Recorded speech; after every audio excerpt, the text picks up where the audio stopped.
Welcome back to another technical deep dive here in the debug zone. Today, we're tackling a big question and breaking it down with insights from other users. Hopefully, this clears up some misconceptions and helps you get the answer you need. So buckle up, stay a little curious, and let's jump right in.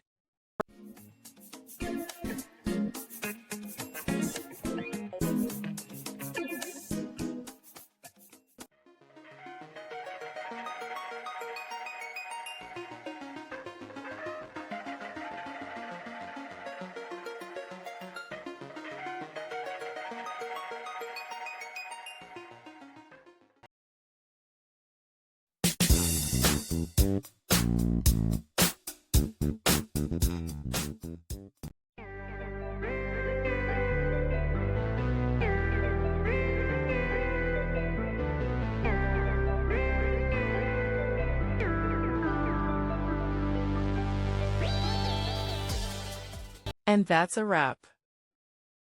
I hope you found the answer you were looking for.